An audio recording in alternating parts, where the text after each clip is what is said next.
20 seconds and counting.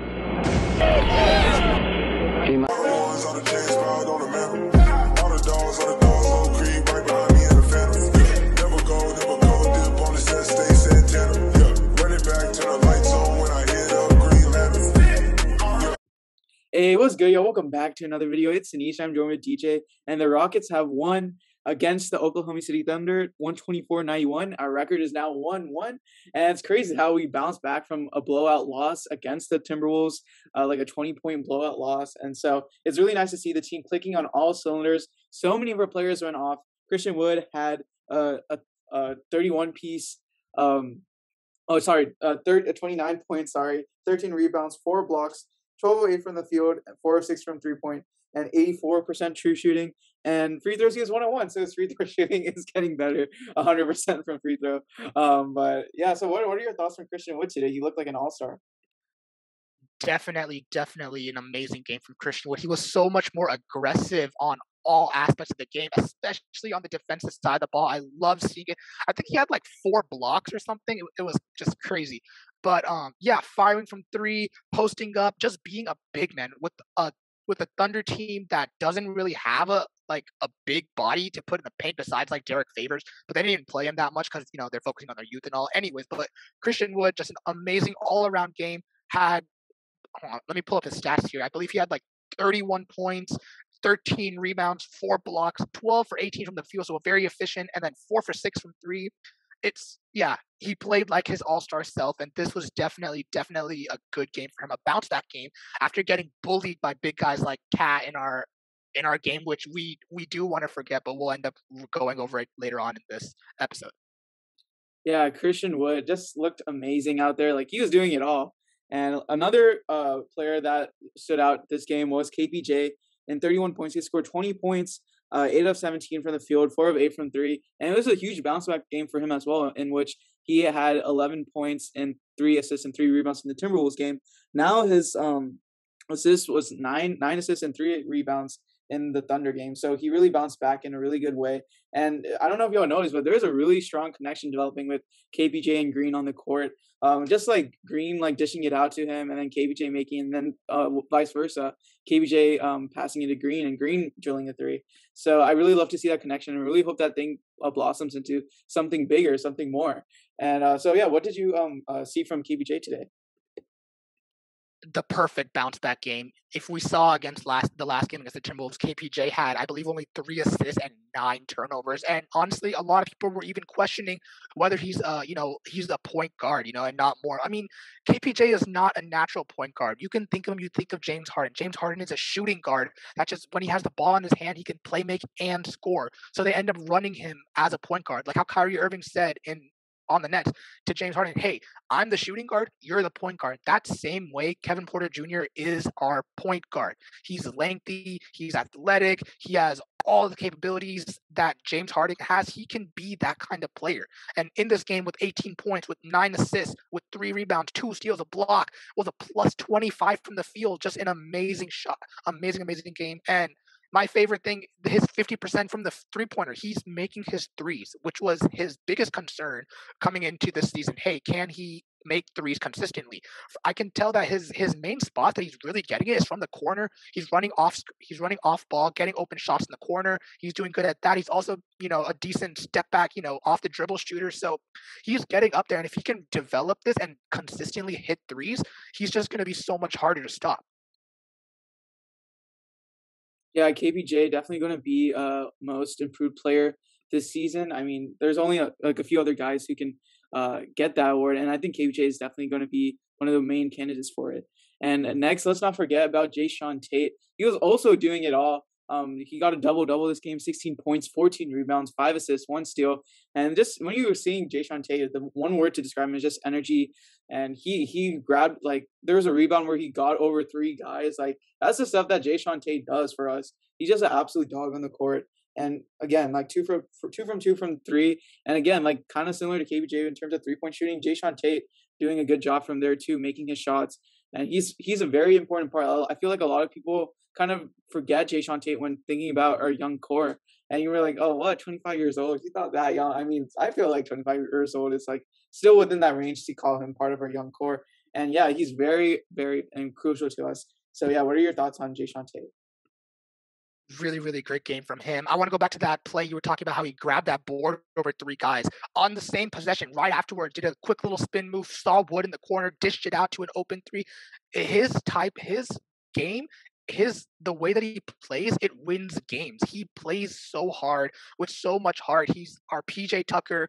PJ Tucker's in Miami now, but we have his replacement. It's just an amazing thing to see. And one thing I noticed a lot in this game, Tate played a lot of like the four this time in this game. Played the four alongside Christian Wood, which is what he did play a lot of last year. But and that's exactly what he was doing. He was getting almost all of his points exclusively from getting rebounds, getting putbacks, easy layups. He was getting the ball. They were triple teaming him in the post. He was creating space, going up for the layup. It was just a beautiful, beautiful sight to see. He was running to the rim, getting to his left spot, throwing up that little hook shot that he loves to do with his left arm, with his left hand. I love seeing Sean Tate play. He's one of my favorites to watch on this Rockets team, because whatever he does, it's winning basketball. He knows how to play that way. And yes, agreeing to what you're saying, 25 years old, yeah, a little older than the rest of our squad, but I mean, you can think of it like when our rookies are like, 22, 23, and they're like, entering their prime, really getting into like the feel of things in the game. Jason Tate's only going to be 28. I mean, he's still not on the wrong side of 30, so he's still going to be a part of our team for many years to come. And people should just enjoy what they're watching, because with this Rockets team, there's a lot that's gonna be hurting with the games that we lose, but there's also so much that we can just like nitpick from each of these games in terms of, wow, Sengun had that awesome pass. Wow, this young guy looked really well. This team this year is gonna be different from like our past years where we're just expected to win. This team, it's just so fun to watch, and yeah, just buckle in, guys. This is gonna be a ride. Yeah, and also Tate was also playing like spectacular defense on Shy. Shy only ended up with like 13 points. I don't know how. I think Tate was guarding him for most of the game or so. I know they switched a lot, but yeah, like we were attacking the paint a lot this game. That's something you like to see, especially when our 3-point shot isn't going down. Sometimes we just continue to shoot from the three even when it's not going. But this game we really attacked the paint, and we were very balanced like in our offensive like diversity in terms of play calling. And Steven Silas was encouraged by Houston's transition play tonight. He said he didn't feel the need to call as many plays as he did in Minnesota. So yeah, this team is starting to gel together. I feel like the first game was kind of like they're just trying to get like used to each other. I mean, it's their first time playing together, but now that they got a game under their belt, they really clicked on all cylinders. I mean, who's to say that this team can play like this every single game? Is probably unlikely for all like several players to go crazy tonight. But yeah, this was a really great game from a lot of our players. And well, let's talk about Jalen Green quickly. So Jalen Green, there's a lot of like moments where he almost made a basket, like that crazy dunk. I really wish he made that dunk over I believe Mike Muscala. That was really great. But he only finished with 9 points, 3 rebounds, 2 assists, 4-11 from the field, and that's like a similar stat line to the Timberwolves game. So what do you think about Green so far? I mean, yeah, yes, his shots didn't go in. He only did take, I think, or he took five threes, and he only took like 11 shots. He was 4 for 11 from the field, so not exactly the best efficiency wise. But the shots that he took were good shots. He wasn't forcing anything. And one thing about Jalen Green in his game, he creates so much space when he's taking a shot. If he's right next to a defender, the way he can step back, the way he can sidestep, the way he can create space to either pump fake, get to the rim, either whatever he wants to do, he creates so much. And whenever he takes a shot, even though it misses, it's like really, really close. So I honestly think, it's just a little. He's still getting a little more used to the game, used to like how fast paced the everything is, and it's not a sight. It's not like a worrying sight to see him like struggling a little bit. You could think of like Anthony Edwards, the guy that just destroyed us in that Minnesota Timberwolves game. He wasn't exactly playing like his best basketball the first like half of the year. It was only like after the All-Star break that he really started clicking and actually started averaging like 20 something points per game on like decent efficiency. This is also why like a lot of people had wanted him to win Rookie of the Year, because he was really able to step it up. But LaMelo was just able to play better at an earlier thing, and he was able to win. The whole point is it's okay. Jalen Green is 19. He's very skinny right now, and he's playing to his strengths. Right now, it's not as effective, but once he gets more used to and accustomed to this game, he's going to start dropping more 20-point games. He's going to start being more efficient. We're going to start seeing him make some of those crazy dunks. Oh my God, that was actually almost murdered Mike Muscala on that dunk.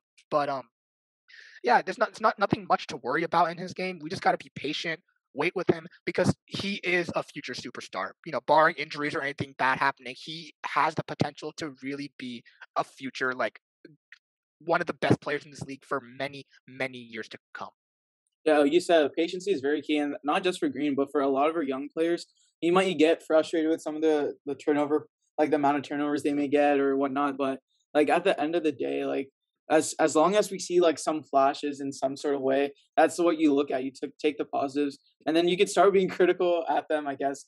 I mean, you can still be critical, but like make it like not too harsh on them because like they are transitioning into the NBA. And we had 3 20-point scores tonight. Obviously, we talked about 2 of them already, Christian Wood and Kevin Porter Jr. But there's also one more in Eric Gordon. Another great game from Eric Gordon. 26 minutes, 22 points off the bench, 7 from 14 from the field, 4 of 6 from 3. He was super impactful. He was also drawing a lot of fouls too, and that's what Eric Gordon does best. And so this is something to consider. Like, should we keep Eric Gordon on the team due to like kind of how well he kind of makes the other people around him like he makes other people around him better with his prolific scoring and really spaces the floor out.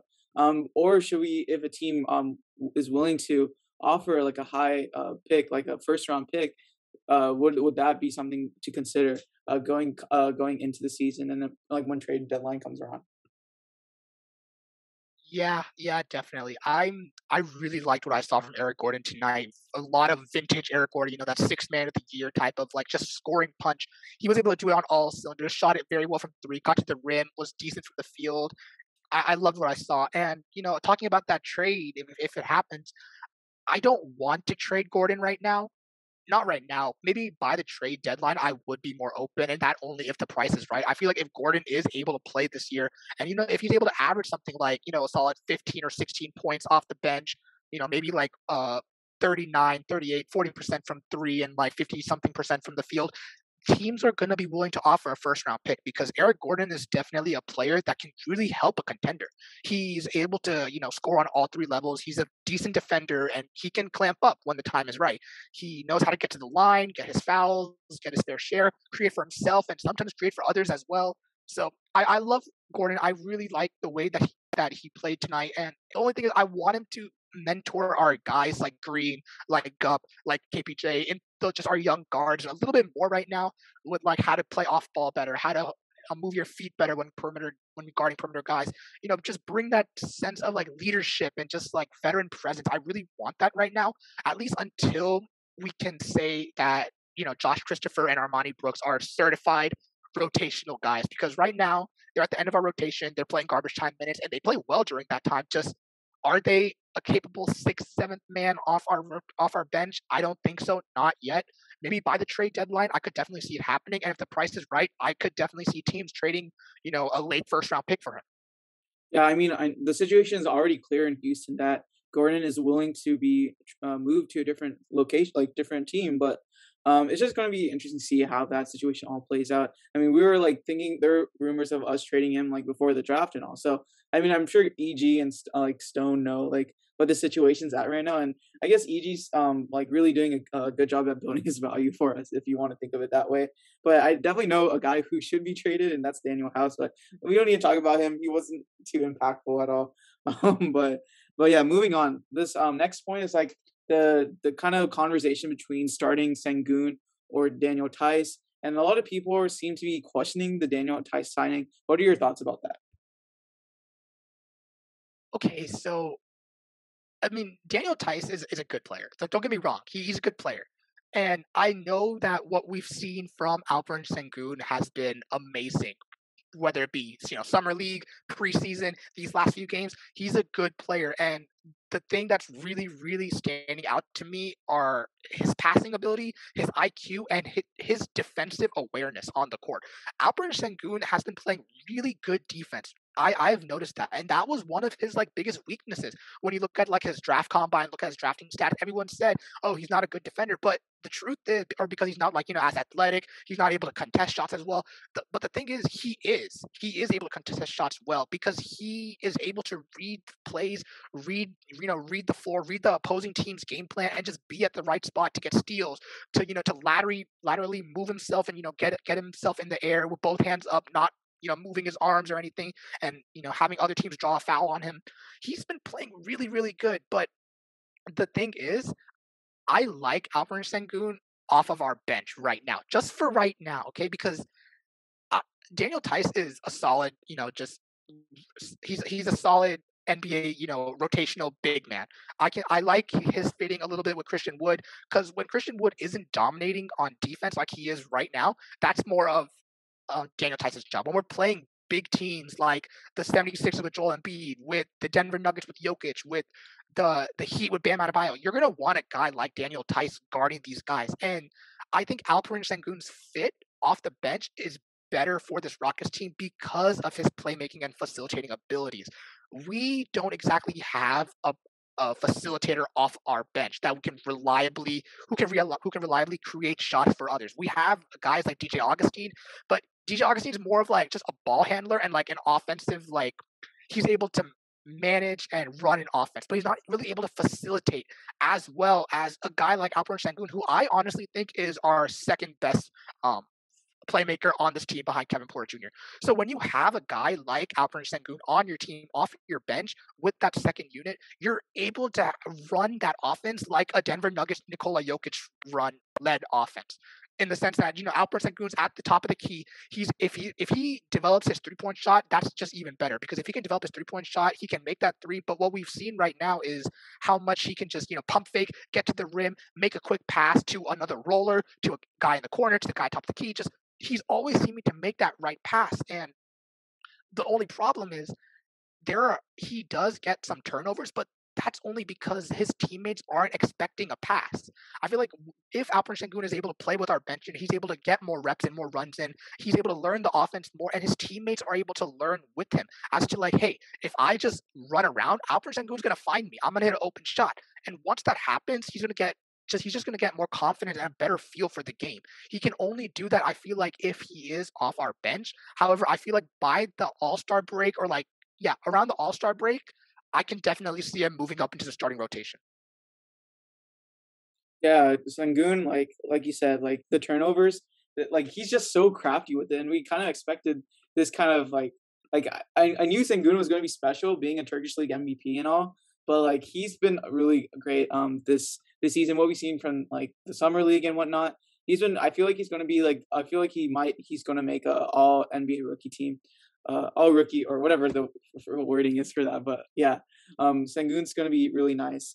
And I mean, like he was just hustling for the ball, like and like when he does eventually get that start, like he threw an alley oop to Christian Wood, so you can see that there's some connection building there. And then he was like hustling for the ball, where he was like grabbed it out of bounds, like it was the ball was going out of bounds, and he got it, and then he threw it to KPJ, like shovel passed it behind him, and then KPJ got it, dished to Christian Wood, and then Christian Wood finished it. So I mean, once, and like I feel like maybe I don't know if that language barrier is causing a problem between like the teammates not expecting Sengun to like pass them the ball as much, but like I'm sure that will, like you said, like those turnovers will reduce as the season goes on.